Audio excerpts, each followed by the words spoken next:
Please दोस्तों channel को subscribe जरूर करना। बाय रूपाली, अब तुम भी नाश्ता कर लो, सुबह से कुछ नहीं खाया है तुमने। आप भी ऑफिस पहुंचकर मुझे फोन कर देना। गौरव ऑफिस निकल जाता है और रूपाली अंदर आ जाती है। रूपाली की शादी इसी साल हुई थी। अभी उसकी शादी को 8 महीने हुए थे, पर उसकी सास केतकी का स्वभाव बहुत ही खड़ूस था। अरे दरवाजे पर छोड़ने गई थी या सीधा ऑफिस छोड़कर आई है? पता नहीं ये आजकल की बहुएं गेट पर खड़ी पति से हंसी ठिठोली करने में बिल्कुल भी शर्म नहीं करती। और ये टिंडे की सब्जी में नमक डालना भूल गई थी क्या? माँ जी, डॉक्टर ने आपको बीपी की वजह से कम नमक खाने के लिए बोला है, इसलिए आपकी सब्जी अलग निकाल दी थी। अरे मुझे कुछ नहीं होने वाला इतनी जल्दी। एक काम कर, एक पेन और कॉपी लेकर आ जरा, तुझे कुछ लिखवाना है। अब लिखना शुरू कर। 101 मुट्ठी 11 मिठाई के डिब्बे, 2 थाली ड्राई फ्रूट, 2 टोकरे फलों के, 51 गिलास, 51 कटोरी, सबके कपड़े गहने, हाँ चीनी, चावल से भरे भगोने या बाल्टी, और बाकी सभी रिश्तेदारों को देने के लिए लिफाफे भी। अब मुट्ठी खाली थोड़ी भिजवाऊंगी, लिफाफा भी तो देना होगा। चल अब मम्मी को ये पूरी लिस्ट फोन पर समझा दे। पहला करवा चौथ है और शादी के बाद तो पहला करवा चौथ पूरे रीति रिवाज से होना ही चाहिए। भाई हमने भी रिश्तेदारों को मुंह दिखाना है। केतकी, ये जो तुम कर रही हो ठीक नहीं है, हमारी खुद की भी बेटी है, कुछ तो सोचो। तुम चुप रहो जी, मुझे पता है मैं ठीक कर रही हूँ। तुम क्या जानो बहू का पहला करवा चौथ कितना बड़ा त्योहार है। दीनदयाल को पता था केतकी अपने आगे किसी की नहीं चलने देती। रूपाली एक मध्यम वर्गीय परिवार की बेटी थी। उसके पिता एक शोरूम में नौकरी करते थे और भाई अभी 12वीं कक्षा में पढ़ रहा था। रूपाली को पता था उसके पिता पहले ही उसकी शादी के लिए कर्जा ले चुके हैं और अभी भाई के कॉलेज एडमिशन में भी उनके पैसे लगेंगे। उसे समझ नहीं आ रहा था कि वो क्या करे। शाम को जब गौरव ऑफिस से वापस आता है तो वो रूपाली को परेशान देखता है। क्या बात है रूपाली, तुम ठीक से खाना नहीं खा रही? और माँ और पिताजी आज कहाँ हैं? वो खाना नहीं खा रहे क्या? आज माँ और पिताजी अपने कमरे में ही खाना खा रहे हैं। वो रामायण सीरियल आ रहे हैं ना, तो वही देख रहे हैं। अच्छा, पर अब तो बताओ क्या बात है, तुम इतनी टेंशन में क्यों? गौरव के बार बार पूछने पर रूपाली उसे सारी बात बताती है। गौरव अपनी माँ केतकी के पास जाता है और उससे कहता है, माँ इतना सब कुछ जरूरी तो नहीं, आपने इतनी लंबी लिस्ट बना दी है और आप जानती हो कि रूपाली के पापा के पास इतने पैसे नहीं है। देख गौरव, शादी के वक्त भी तूने मुझे चुप करवा दिया था, पर मुझे भी बिरादरी में अपनी इज्जत रखनी है। तू इस बीच में ना पड़े तो ही अच्छा है। अब एक बात बता, मेरे रिश्तेदार पूछेंगे कि पहले करवा चौथ में बहू के घर से क्या क्या आया है, तो क्या जवाब दूंगी? अभी तो मैंने लिस्ट को आधा कर दिया है, तू अब बीच में मत बोल। सुबह इन्हें भी चुप कराया। दोनों बाप बेटों को मैं ही गलत दिखती हूँ। और बहू, तुमने भी गौरव को मेरे खिलाफ भड़काने में कोई कसर नहीं छोड़ी। अब कम से कम मायके से करवा चौथ का सामान मंगाकर इस घर की इज्जत तो रख ही सकती हो, या करवा दोगी हमारी बेइज्जती? गौरव को पता था कि उसकी माँ केतकी नहीं मानने वाली।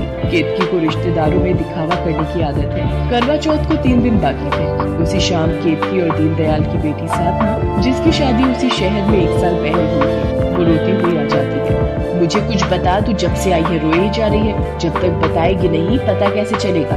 दामाद जी को फोन किया है, वो भी फोन काट रहे हैं। साधना दीदी, थोड़ा सा तो कुछ खा लो।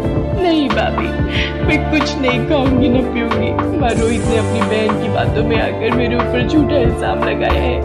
पता नहीं उन्हें क्या हो गया है। कहते हैं मेरा किसी और के साथ चक्कर चल रहा है और उन्होंने उस लड़के को उनके पीछे घर आते देखा है। आप बताओ पिताजी, रोहित तो यहाँ तक बोल चुके हैं कि उन्होंने मेरे से शादी करके गलती की है। मेरा फोन भी छीन लिया है कि मैं उस लड़के से बात करती हूँ, और आज तो उन्होंने ये तक बोल दिया कि उन्हें मेरे से तलाक लेना है। चुप हो जा मेरी बच्ची, मैं दामाद जी से बात करूंगी। ऐसे कैसे वो अपनी बहन की बातों में आ गए? चिंता मत कर साधना, हम बात करेंगे दामाद जी से।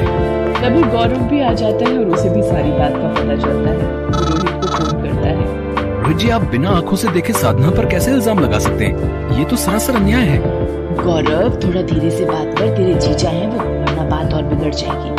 पर माँ, ये कैसे साधना पर बिना सोचे समझे? इसका मतलब क्या प्रीति झूठ बोल रही है? मेरी बहन की साधना से कोई जाती दुश्मनी नहीं है। ऊपर से साधना बोल रही है कि प्रीति गलत है। अब जैसे तुम अपनी बहन के खिलाफ नहीं सुन सकते, मैं भी नहीं सुन सकता। रोहित फोन काट देता है। गौरव भी परेशान हो जाता है। घर में सभी का मन खराब था। इसी बीच रूपाली की माँ उसे फोन करती है। रूपाली, जैसा तूने मुझे बताया था वैसा मैंने कोशिश की है कि तेरी सास को बस पसंद आ जाए। कल मैं तेरे पापा के साथ आऊंगी करवा चौथ का सामान लेने। ठीक है मम्मी, वैसे साधना दीदी भी यहीं आई हुई है, आप उन्हें भी मिल लेना।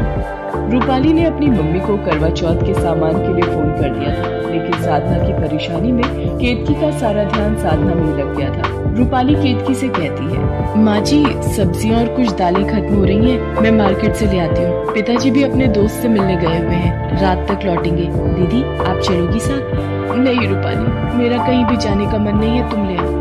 रूपाली बाजार चली जाती है। ये तो साधना दीदी की ननद प्रीति दिखाई पड़ती है, पर इसके साथ ये लड़का कौन है? और ये दोनों तो ऐसा लग रहा है जैसे एक दूसरे को अच्छे से जानते हैं। मुझे ये सब रोहित जी को दिखाना होगा, पर कैसे? हाँ, एक आइडिया है। रूपाली प्रीति और उस लड़के की अपने मोबाइल में फोटोज खींच लेती है और सीधा रोहित के ऑफिस पहुंचती है। भाभी आप यहाँ, पर मुझे साधना से रिलेटेड कोई बात नहीं करनी। वो मुझे धोखा देकर किसी और से प्यार का चक्कर चला रही है। रोहित जी, पति पत्नी का रिश्ता एक अटूट विश्वास में बंधा होता है। विवाह के वक्त इसी विश्वास की नींव पर पति पत्नी अपने रिश्ते का घरौंदा बनाते हैं। वैसा ही एक घरौंदा आपने और साधना ने बनाया है। इसे टूटने से सिर्फ आप ही बचा सकते हैं। विश्वासघात साधना ने किया है भाभी, मैंने तो हमेशा उसे प्यार किया है। रोहित जी, कभी कभी जो हमें दिखाया जाता है वो सच नहीं होता, ये मानना भी जरूरी है। अब ना जाने प्रीति ने ये झूठ दिखाने के लिए अपना कौन सा सच छुपाया है। ये देखिए रोहित जी, यही लड़का है ना जिसे उस दिन आपने अपने घर से बाहर आते देखा था, ये देखिए। रोहित जब प्रीति के साथ उस लड़के की फोटो देखता है तो उसे सारी बात समझ में आ जाती है और वो घर जाकर प्रीति से सारी सच्चाई उगलवाता है। प्रीति, तुमने अपने आप को बचाने के लिए अपनी भाभी को फंसाया। तो मुझे एक बार उस लड़के के बारे में बता देती, क्या मैं मना कर देता? अगर लड़का अच्छा है तो मैं खुद तुम्हारे लिए उससे बात करता। माँ बाबूजी के जाने के बाद तुम्हारी जिम्मेदारी संभालना मेरा फर्ज है, पर तुमने ये गलत किया। प्रीति, मैं तुम्हें कभी माफ नहीं करूँगा। भैया मुझे माफ कर दो, मैं डर गई थी कि कहीं आप वैभव को देखकर गुस्सा ना हो जाओ, इसीलिए उस वक्त मुझे जो ठीक लगा मैंने किया। मैंने साधना भाभी से भी माफी मांगी। भैया प्लीज मुझे उनके पास ले चलिए।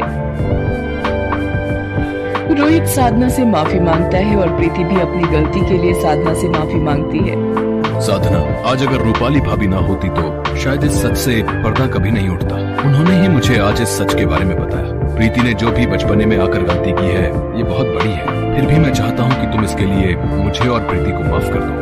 रूपाली भाभी, आपने मेरा घर खराब होने से बचा लिया।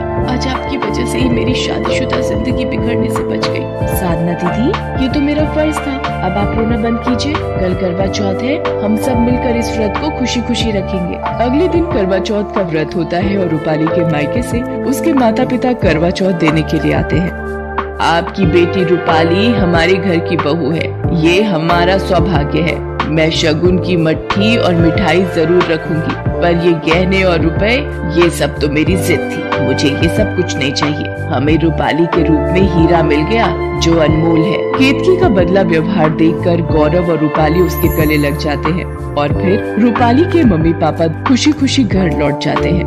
केतकी, आज तुम्हारा ये व्यवहार देखकर मैं बहुत खुश हूँ।